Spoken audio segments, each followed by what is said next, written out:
네, 오늘은 요한복음 13장의 내용을 가지고 끝까지 사랑하라는 제목으로 말씀을 전하도록 하겠습니다. 이 본문의 말씀은요, 예수님이 십자가에 달리시기 전날 밤에 일어난 일이 되겠습니다. 이날 예수님은 제자들이 지켜야 할 그 계명을 마지막 유언으로 말씀하십니다. 1절에 보시면 6월절 전이라고 되어 있습니다. 이 6월절이라는 것은 이스라엘 민족들이 6월절 어린 양의 그 피로 인해서 이 장자재앙 때 그 애굽에서 풀려나게 된 것을 기념하는 절기가 되겠습니다. 이스라엘 백성들은 6월절 어린 양의 그 희생으로 인해서 그 애굽에서 해방이 돼가지고 하나님의 백성이 되었던 것이죠. 그래서 이때 희생당한 바로 그 어린 양의 피가 예수 그리스도의 그 하나님의 아들의 그 피를 상징하는 것입니다. 하나님의 아들이 대신 죽으신 그 피값으로 인해서만 인간이 사탄의 종에서 풀려나고 죄악 세상의 종에서 풀려나서 하나님의 자녀가 하나님의 백성이 된다는 것을 나타내는 거예요. 그래서 예수님이 그 6월절 어린 양으로 지금 돌아가시기 위해서 이 세상에 오신 것이고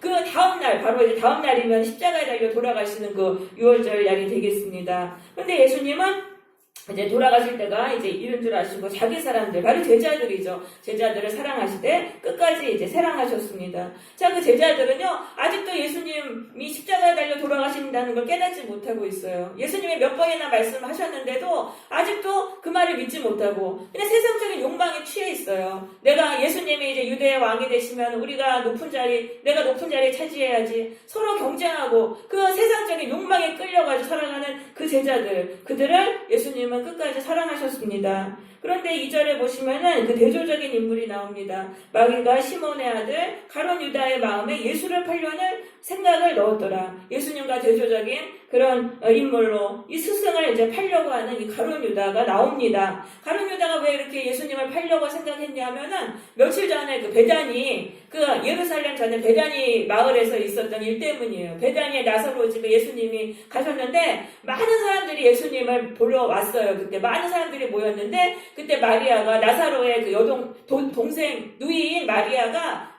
그 예수님께 발에 값진 향유를 부었어요. 그것을 보고 이제 유다가 마리아를 나무란 거예요. 왜 이 비싼 이 향유를 낭비하느냐. 이걸 팔면은 가난한 사람들 도울 수 있는데 왜 이 짓을 하느냐. 막 야단을 쳤는데 그때 예수님이 마리아 편을 드시는 거예요. 그래서 그 마리아를 그냥 가만히 두어라. 가난한 자는 항상 있지만은 나는 너희와 항상 있지 않는다 하면서 그 말씀을 해가지고 유다가 망신을 당했잖아요. 그것 때문에 예수님께 앙심을 품은 거예요. 그 많은 사람들 앞에서 나를 그렇게 망신을 주다니. 예수님을 아주 대한 그 괘씸하게 여겼습니다. 근데 생각해보니까 아무래도 자기 생각이 맞는 거예요. 가난한 사람들을 돕겠다는 게 이게 얼마나 이게 하나님의 일이지 않습니까? 그런데 예수님은 어떻게 자기밖에 모르냐. 자기를 위해서 그 자기를 위하는 사람 편을 들어주고 정말 예수님 자기밖에 모르는구나. 그러니까 나는 억울하다. 나는 억울하게 이렇게 망신을 당했다. 자꾸 이렇게 유다는 자꾸 이렇게 생각을 하는 거예요. 그러니까 우리가 참 그래요. 이게 우리가 다른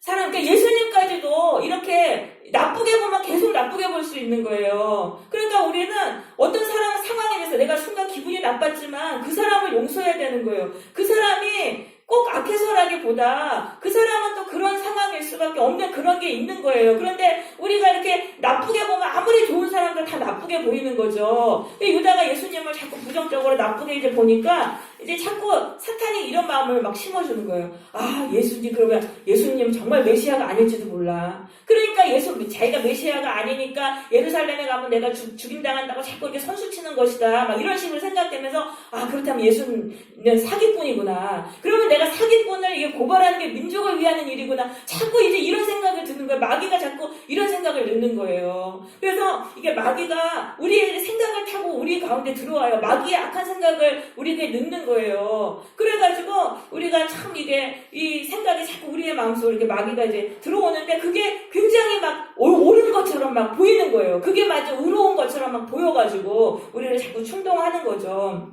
그래서 그 사탄이 생각을 우리 속에 넣어주는데 그래서 자꾸 우리가 그거에서 막 보복을 하고 그러면 이제 사탄의 도구로 쓰임을 받는 거죠. 자, 그래서 이제 예수님이 이제 저녁을 모시면서 이게 6월절 만찬이에요. 6월절 전에 만찬을 하시면서 예수님이 아시는 거예요. 아, 이 가룟 유다의 마음에 사탄 악한 생각이 들어갔구나. 유다의 마음을 돌이켜야겠구나. 이걸 이제 깨달으셔서 예수님이 식사하시다 일어나셔가지고 이렇게 이제 그 겉옷을 벗고 수건을 두르고 물을 떠서 제자들의 발을 씻으신 거예요. 왜냐하면 이 제자들의 발을 씻으시면서 유다의 그 발을 씻어줄 때 그 이렇게 스킨십을 하면서 그 사랑의 그 어루만짐을 통해서 유다의 마음을 녹이려고 했던 거예요. 유다가 나를 용서할 수 있도록 그렇게 마음을 녹이시기 위해서 이 세족식을 하신 거예요. 그래가지고 한 명씩 이렇게 발을 씻어주시는데 유다는요 그 마음을요 거기서 풀지 않는 거예요. 예수님이 자기의 발을 씻어주시는데도. 그러니까 이거 스승이 제자들의 발을 씻어준다는 건 있을 수 없는 일이에요. 왜냐하면 그 당시에 발을 씻어주는 일은 이게 무릎을 꿇고 눈을 아래로 깔고 하는 일이기 때문에 종 중에서 가장 낮은 종이 하는 그런 일이었거든요. 그래서 스승이 제자의 발을 씻어준다. 있을 수 없는 일이에요. 그러니까 가룟 유다는 예수님이 그거 일을 하셨는데도 굉장히 감동스러운 일을 한 거예요. 세상은 할 수 없는. 그런데도 그 마음에 그 원한을 풀지 않았습니다. 그래가지고 이제 다 씻어주시다가 이제 베드로 차례가 왔어요. 그러니까 베드로가 거부했어요.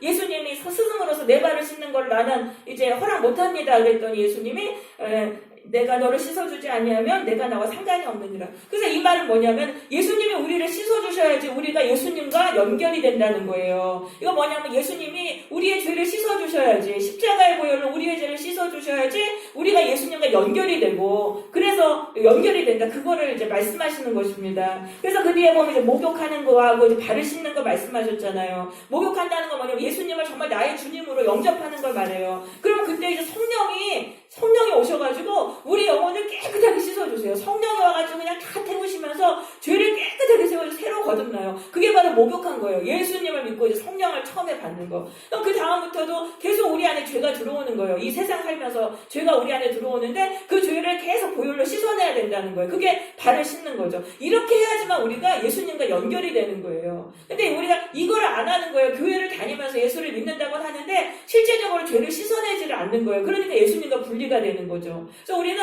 날마다 이 보혈로 이렇게 죄를 씻어내야 되는 거예요. 세족식의 의미가 이제 또 그런 의미가 있습니다. 그러면서 이제 예수님이 이제 뭐라고 말씀하셨냐면은 10절에 보세요. 너희가 깨끗하나 다 나는 아십니다. 그러니까 슬쩍 운을 띄우시는 거예요. 유다 들으라고. 유다야, 너는 지금 마음이 깨끗하지 않구나. 너는 그 마음을 버려야 된다. 자꾸 이렇게 말씀하시는 것이죠. 그러면서 12절에 발을 씻으신 후에 이제 앉으셔가지고 이제 말씀하시는 거예요. 내가 선생이라고 너희들 나를 부르는 것처럼 나는 선생이다. 하지만 내가 선생으로서 너희의 발을 씻어줬으니까 너희도 그래야 된다. 왜냐하면은 내가 지금 너희들이 그렇게 하라고 지금 본을 보인 것이다. 이렇게 말씀하신 거예요. 너희는 나보다 내가 크지 못하니까 내가 시키는 대로 해야 된다. 스승이 내 말을 들어야 된다. 이렇게 말씀하세요. 그럼 이것도 뭐냐면 유다에게 하시는 말이에요. 유다에게 들으라고. 유다야, 내가 너의 발을 씻어주지 않았니? 그러니까 내가 스승으로서 너를 섬기지 않았니? 그러니까 너도 나를 용서하고 나를 섬겨라. 나를 팔려는 마음을 버려라. 예수님은 지금 계속 말씀하시는 거예요. 그래서 17절에 너희가 이것을 알고 행하면 복이 있으리라. 그러니까 정말 가장 낮은 자가 돼가지고 이렇게 섬기면은 복이 있다는 건 뭐냐면 하나님이 구원해 주신다는 거예요. 구원의 복이 있다는 거예요. 인생의 저주와 고통에서 풀려나서 하나님이 정말 기쁨의 인생, 천국의 인생, 저주에서 풀어주셔서 이 구원을 받는 이 복을 주신다는 거죠. 그래서 이렇게 하라고 이제 말씀하셨어요. 그런데도 이제 유다는 꿈쩍도 안 하는 거죠. 그러니까 18절에서 말씀하세요. 나는 누가 나를 배반할지 안다. 그러나 성경의 예언을 이루기 위해서 나는 지금 묵묵히 배반을 당하는 것이다. 자, 예수님은요, 성경의 예언을 이루시기 위해 사셨어요. 즉 하나님의 뜻을 이루시기 위해서 사셨던 거예요. 사탄도 인간을 도구로 일하지만 하나님도 인간을 도구로 일하시는 거예요. 그렇기 때문에 예수님은 하나님의 뜻을 이루기 위해 하나님의 도구로 사신 거예요. 그러니까 이것도 유다에게 말씀하신 거예요. 너도 나처럼 하나님의 도구로 살아야 된다. 마귀의 도구로 쓰임받으면 안 된다. 이제 계속 이렇게 이제 말씀을 하시는 거죠. 그러면서 20절에서는 나를 영접하는 것은 나를 보내신 이를 영접하는 것이니라. 이렇게 말씀하세요. 그러니까 나는 하나님이 보내신 메시아다. 그러니까 나를 보내는 게 하나님의 뜻이, 나를 영접하는 게, 네가 나를 섬기는 게 하나님의 뜻이라는 거예요. 가난한 사람들에게 돈 나눠주고 그런 거보다는 하나님이 보내신 메시아인 나를 섬기는 것이 하나님의 뜻이다. 이렇게 말씀을 하신 거예요. 그런데도 그렇게 막 여러 번 얘기를 하시는데도 그 유다는 마음을 돌이키지 않아요. 그러니까 21절에서 그 유다 예수님이 뭐 너무나 마음이 괴로우셨다 그랬어요. 그러니까 유다가 마음이 너무 완악한 거예요. 그냥 다 굳어진 거예요. 앙심으로 보복하려는 마음으로 굳어진 그 마음이 보시고 너무 괴로우신 거예요. 그래서 뭐라고 말씀하시면 직접적으로 말씀하십니다. 내가 진실로 이르노니 너희 중에 하나가 나를 팔리라. 그러니까 유다는 분명히 안 거죠. 예수님이 내가 예수님을 팔려는 걸 아시는구나. 그럼 그때 확 이제 돌아서야 되는데 유다가 또 돌아서지 않는 거예요. 그러니까 어떻게 되냐면은 예수님이 이제 떡을 이제 다 나눠주셨는데 유다가 예수님이 나눠주신 그 떡을 맞을 때 사탄이 그 마음속에 쑥 들어오는 거예요. 쑥 들어오고 사탄이 막 유다를 충동하는 거예요. 그러니까 예수님을 팔기 위해서 유다가 바깥으로 나갔어요. 그래서 30절에 보니까 유다가 그 조각을 갖고 곧 나가니 밤이러라. 이건 뭐야? 사탄의 지배 속으로 들어간 거예요. 빛이신 예수님을 떠나서 이 어둠이 지배하는 그 영적인 그 세계로 들어가 버린 거예요. 그래가지고 유다는 어떻게 됐냐면은 결국은 예수님을 고발한 다음에 예수님이 십자가에 달려 돌아갔으니까 자기가 목매어 달아가지고 자살하잖아요. 그러니까 영원한 어둠 속으로 들어간 것이죠. 그 인생에 파멸당한 것이죠. 예수님을 따라다녔지만은 한순간에 사탄의 생각이 들어왔는데 그 완악하게 계속 고집한 거예요. 예수님을 회개하라고 계속 말씀하시는데도 그거를 내려놓지 못하니까 사탄이 그냥 아예 마음속으로 쑥 들어와가지고 사탄의 충동을 받고 악을 행하고 파멸당하는 인생이 되었다는 거예요. 그래서 우리도 이게 바른 유다, 우리도 언제든지 이렇게 될 수 있다는 거예요. 가론 유다만 이런 게 아니에요. 그래서 악한 생각을 항상 우리 마음속에 사탄이 넣어요. 이걸 넣는데 그럴 수 있는데 예수님이 그러면 우리에게 자꾸 회개를 말씀하시는 거예요. 너 이제 버려야 된다. 이제 버려야 된다. 몇 번이나 말씀하시는 거예요. 우리 살리시려고. 그러니까 그럴 때 우리가 알아듣고 그걸 버려야 되는 거예요. 근데 자꾸 내가 고집하는 거예요. 내가 옳은 것 같고 내 생각을 자꾸 고집하고 그 죄를 버리지 않으면 사탄이 그냥 우리 마음속으로 쑥 들어오는 거예요. 쑥 들어오면 그 다음부터는 사탄의 지배를 받아가지고 사탄이 충동하는 대로 살다가 어둠의 지배로 파멸당하는 그런 인생을 우리가 살아가게 된다는 것이죠.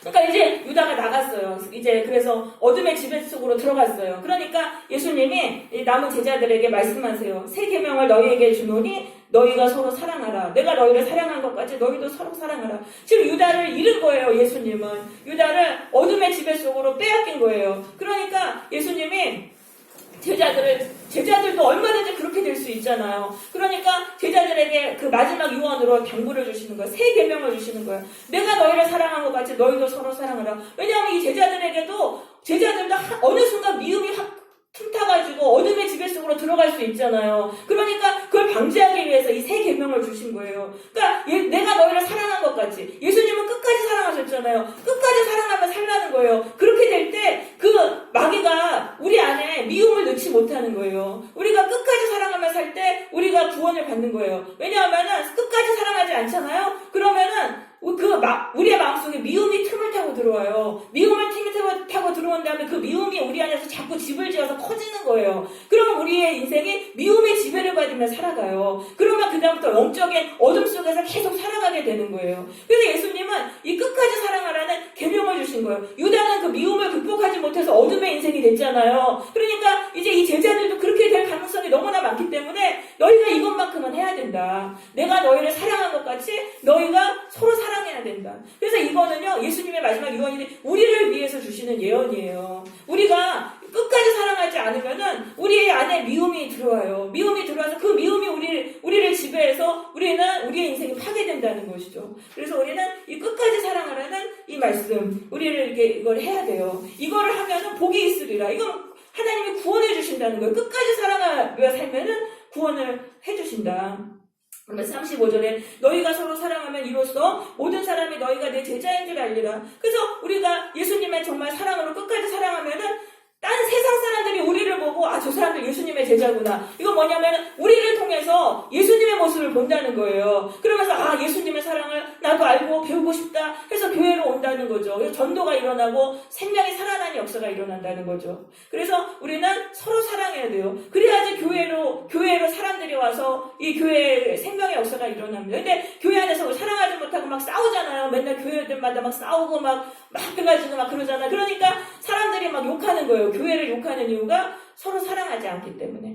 그래서 우리가 예수님의 이 말씀, 끝까지 사랑하라는 이거를 우리가 목적으로 살아야 되는 거예요. 우리 성도들이 예수를 믿었으면은 무엇을 위해 살아야 되는가? 내가 예수님의 이 계명을 지키기 위해서, 예수님의 마지막 유언으로 주신 이 세 계명, 끝까지 사랑하라는 말씀을 지키기 위해 이 세상을 살아야 되는 거예요. 내가 직장에 들어가고 학교에 들어가고 내가 거기서 나를 높이고 내가 성공하고 내가 잘 먹고 잘 살아가지고 높아지고 내 욕망을 이루고 기쁨을 이루고 그걸 위해 사는 게 아니에요. 그렇게 살면은 항상 마귀는 우리 마음속에 미움을 넣는 거예요. 미움의 그 틈 속으로 미움을 넣어가지고 우리가 미움의 지배를 받아서 망하는 인생, 어둠의 지배를 받게 하기 때문에 그 목적은 다 버리고 사람을 사랑하기 위해 살라는 거예요. 끝까지 사랑하기 위해서. 그래서 직장을 가는 것도, 내가 학교를 다니는 것도, 우리가 교회 생활을 하는 것도 사람을 사랑하는 그 목적으로 사는 거예요. 그것을 훈련받기 위해서 우리는 살아가는 것입니다. 그걸 하면 너희가 복이 있으려는 걸 하나님이 구원해 주신다는 거예요. 우리의 삶에 사랑이 막 넘쳐요. 내가 그렇게 사랑하려고 막 애쓰고 살면은 내가 사랑의 지배를 받아요. 그래서 내 안에 미움이 떠나고 사랑의 지배하는 기쁨의 인생으로 우리는 구원을 받는 것입니다. 그래서 우리가 사랑해야 되는데, 근데 이게 쉽지가 않다는 거예요. 이게 사랑만 하면 우리가 구원을 받고 이제 그러는데, 이게 왜 쉽지가 않냐면 다 알아요. 예수 믿는 사람 중에 우리가 서로 사랑해야 된다는 거 아는데 왜 못해요? 죄의 권세가 너무 강한 거예요. 이게 사랑하려면 이게 해야 되는데 우리 안에 미움이 너무 강하고 교만이 강하고 시기 질투 강하고 남을 용납하지 못하고 비판하는 자가 너무 강하니까 이것들이 막 이제 우리를 둘러싸니까 사랑을 할 수가 없는 거예요. 예수님처럼. 그러니까 먼저 사랑하기 전에 우리가 먼저 회개를 해야 된다는 거죠. 예수님의 보혈로 내 죄를 자꾸 씻어내는 회개를 해야지 이 죄가 자꾸 약화되면서 우리가 살아날 수 있는 거예요. 그래서 예수님이 발을 씻으라고 날마다 그러시는 거예요. 날마다 회개하라고. 그래서 오늘 우리가 살았다면은 내가 오늘 사람을 사랑하기 위해 사는 거예요. 예수님 끝까지 사랑하라고 하셨으니까 다른 거 다 필요 없어요. 공부 못해도 되고 뭐 제대로 못해도 그냥 물론 막 너무 엉터리로 살면 안 되지만은 나의 최대 목적은 사람을 사랑하기 위해 내가 살겠다. 오늘 하루도. 그렇게 생각했는데 사랑하지 못했단 말이에요. 그러면 내가 본검에 와서 오늘 사랑하지 못했구나. 누구를 또 미워했구나. 또 누구를 막 또 욕했구나. 험담했구나. 막 그러면 이제 집에 와가지고 그 죄가 내가 왜 저 사람 못 사랑했나. 그 원인을 찾아야 되는 거예요. 내 안에 교만이구나. 시기 질투구나. 내 안에 그거로 그 죄를 발견을 하고 그걸 예수님의 보혈로 자꾸 씻어내는 기도를 해야 된다는 거예요. 그리고 나서 그 다음 날에는 또 만나서 트라이하고 사랑할 수 있는 거 훈련하고 이런 식으로 우리가 살아야 되는 거예요. 그럼 우리가 삶에 점점 이게 구원이 넘치고 기쁨의 인생으로 우리가 변화가 되는 것입니다. 그래서 우리가 자꾸 이제 사랑하고 우리가 좀 보혈로 자꾸 우리 안에 있는 죄를 씻어내야 된다는 거죠. 그래서 오늘도 내가 왜 못 사랑했나? 내가 내 안에 사랑을 용납하지 못하는 내 죄구나. 남 탓을 하지 말고 내가 사랑하지 못한 건 다 내 죄다. 내 탓이다. 생각하고 보혈로 그걸 자꾸 씻어내라는 거예요. 그리고 그 다음에 가가지고 또 사랑하려고 막 노력하고 이제 이렇게 우리는 살아야 되는 것이죠. 그럴 때 우리의 삶에 이제 미움은 떠나고 우리는 사랑이 지배하는 기쁨의 인생을 살아갈 수 있는 것입니다. 자, 그러면 이제 끝까지 사랑하라는 이 의미가 무엇인지 한번 보겠습니다. 끝까지 사랑하라는 의미는요, 죽을 때까지 사랑하라는 거예요. 죽을 때까지. 예수님은 생애 마지막 순간까지 숨이 끊어지는 그때까지 사랑하셨잖아요. 제자들을. 그러니까 우리도 그 숨이 끊어지는 그때까지 사랑하라는 거예요. 그러니까 남을 미워하고 지금 사랑할 시간이 없다는 거예요. 사람을 사랑하는 그 훈련을 하기에도 바쁜데 남을 미워하고 그럴 시간이 없는 거예요. 그래서 우리도 죽을 때까지 사람들을 사랑하면서 우리는 살아야 돼요. 두 번째는 뭐냐면 끝까지 사랑하라는 의미는요, 교만과 자존심을 버리고 섬기라는 거예요. 교만과 자존심을 버리고 섬기라. 우리가 다른 사람을 끝까지 사랑하려고 하면 또 사람들이 나를 무시하는 거예요. 무시하고 만만하게 보고 무시하고 짓밟고 막 이래요. 근데 그런 것까지도 다 참으면서 사랑해야 되거든요. 그러니까 교만과 우리가 자존심을 버려야 할 수 있는 거예요. 교만과 자존심을 우리가 버리고 정말 낮은 종이 돼야지만 이것은 끝까지 사랑할 수 있는 것이죠. 그래서 이 교만과 자존심을 날마다 우리가 버려야 돼요. 사실 이거는 우리를 지키기 위해서 우리가 세운 어떤 방어막이에요. 나를 지키기 위해서 교만과 자존심의 방어막으로 우리를 둘러서서 나를 지키고 있는데, 교만과 자존심이 강하면 강할수록 미움이 더 강하게 역사하는 거예요, 우리 안에. 그러니까 이거를 이제 다 내려놓고 우리는 이제 끝까지 사랑을 해야 되는 것입니다. 자, 세 번째로 끝까지 사랑하라는 의미는 의지적으로 사랑하라는 거예요. 의지적으로 사랑하라. 그럼 이 제자들은 예수님을 사랑한 사실 받을 자격이 자격이 없어요. 예수님과 3년 동안 진리를 배우고도 여전히 세상을 사랑하고 하나님의 뜻은 깨닫지도 못하는 그런 사람이잖아요. 그렇지만 예수님은 의지를 가지고 그들을 사랑하신 거죠. 그래서 우리도 끝까지 사랑하려면 의지를 가지고 사랑해야 돼요. 저 사람의 어떤 모습을 보고 실망해가지고 사랑을 포기해버리고 그런 일을 이제는 하지 말고 저 사람이 아무리 그렇다 하더라도 나는 그냥 의지를 가지고 사랑하는 거예요. 결단하는 거예요. 그 사람이 어떻게 행동하든 어떤 그거 상관하지 않고 그냥 우리가 나는 사랑만 하면 살겠다 이렇게 결단하고 우리는 의지적으로 사랑해야 되는 것입니다. 자, 네 번째로 끝까지 사랑하라는 의미는요, 모든 사람을 차별하지 않고 동등하게 대하라는 그런 말씀이 되겠습니다. 자, 예수님이 제자들 발을 씻어줄 때 가로에다만 싹 빼고 나머지 발을 씻겨주신 게 아니잖아요. 그러니까 그게 바로 끝까지 사랑하는 거예요. 악인도 있지만은 다 똑같이 그냥 나를 싫어하고 대적하는 사람도 있지만 똑같이 잘 대해주는 게 바로 끝까지 사랑하는 것이죠. 그래서 우리가 이게 너무 심하면 안 돼요. 내가 좋아하는 사람한테는 엄청 잘해주고 내가 싫어하는 사람한테는 막 차갑게 대하고 이게 차이가 커서는 안 되는 거예요. 이 차이를 줄여야 돼요. 되도록이면 모든 사람을 좀 동등하게 대할 수 있는 그런 사람이 되도록 우리는 그렇게 해야 되는 것입니다. 사람을 차별하지 않는 게 바로 이제 끝까지 사랑하는 것이고요. 자, 그 다음에 이제 이 끝까지 사랑하는 의미는 원수까지도 사랑하는 거예요. 원수까지도. 예수님은 가룟 유다가 자기를 그 십자가에 그냥 그 못 박히도록 파는데 그 원수까지도 사랑하셨잖아요. 그러면서 가룟 유다가 돌아서게 하시기 위해서 얼마나 그의 마음을